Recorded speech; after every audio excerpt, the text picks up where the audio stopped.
Marks angles স্কুলে আপনাদের সবাইকে স্বাগত। আজ 5 মে 2025 পৃথিবী খ্যাত দার্শনিক কার্ল মার্কসের 207তম জন্মদিন। তাকে গভীর শ্রদ্ধার সাথে স্মরণ করছি। মার্কসবাদে অনেক পরিভাষার ব্যবহার রয়েছে। মার্কসবাদ নিয়ে যারা চর্চা করেন এবং ভবিষ্যতে যারা মার্কসবাদী হতে আগ্রহী তাদের কথা বিবেচনায় নিয়ে সহজ করে ক্রমান্বয়ে এ সকল পরিভাষা আলোচনার চেষ্টা করব। আজকে আলোচনা করব মার্কসবাদ কি। মার্কসবাদ কি জানার পূর্বে মার্কস এবং এঙ্গেলস কে ছিলেন ছোট্ট করে জেনে নিই। কার্ল মার্কস 1818 সালের 5 মে জার্মানিতে জন্মগ্রহণ করেন। তার পুরো নাম কার্ল হাইনরিখ মার্কস। তিনি ছিলেন একাধারে দার্শনিক, রাজনৈতিক তাত্ত্বিক, অর্থনীতিবিদ, সাংবাদিক এবং সমাজবিজ্ঞানী। আর মার্কসের পরম বন্ধু ফ্রিডরিখ এঙ্গেলস। এঙ্গেলস 1820 সালে জার্মানিতেই জন্মগ্রহণ করেন। তিনিও ছিলেন একাধারে বিজ্ঞানী, লেখক, রাজনৈতিক তাত্ত্বিক এবং দার্শনিক।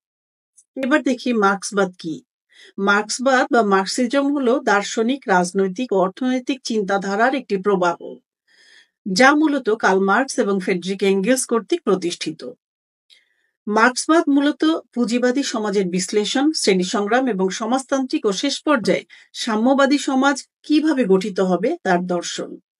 প্রায়োগিক বিবেচনায় মার্কসবাদ হচ্ছে মালিক শ্রেণীর শোষণ, নির্যাতন, নিপীড়ন অর্থাৎ মজুরি দাসত্ব থেকে শ্রমিক শ্রেণীর মুক্তির মতবাদ। মার্কসবাদের মূল বৈশিষ্ট্যকে আমরা 5 ভাগে ভাগ করতে পারি। 1. ঐতিহাসিক বস্তুবাদ, 2. শ্রেণী সংগ্রাম, 3. পুঁজিবাদী শোষণের বিশ্লেষণ, 4. বিপ্লবের ধারণা, 5. সমাজতন্ত্র ও সাম্যবাদ। মার্কসবাদ গড়ে উঠেছে বৈজ্ঞানিক তত্ত্বের উপর ভিত্তি করে। মার্কসবাদ হলো এই জগৎ, জীবন এবং তারই অংশ মানব সমাজ সম্পর্কে সাধারণ তত্ত্ব।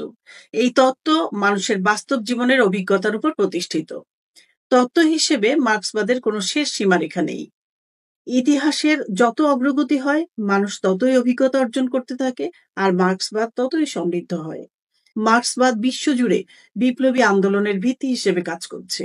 মার্কসবাদের উপর ভিত্তি করে রাশিয়া, চীন, ভিয়েতনাম, কিউবাতে বিপ্লব সংগঠিত হয়েছে। মার্কসবাদী দর্শন কঠোরভাবে সংজ্ঞায়িত কোনো দর্শনের উপশাখা নয়। মার্কসবাদ দর্শনের নানা বৈচিত্র্যপূর্ণ এলাকা যেমন নন্দন তত্ত্ব, নীতিবিদ্যা, তত্ত্বীয় মনোবিজ্ঞান, সমাজবিজ্ঞান, ইতিহাস, সাহিত্য এবং রাজনীতিতে গভীর প্রভাব ফেলেছে। আগামীতে মার্কসবাদের খুঁটিনাটি সকল বিষয় নিয়েই আমরা মার্কস এঙ্গেলস স্কুলে হাজির হব। ভালো লাগলে সাথে থাকবেন।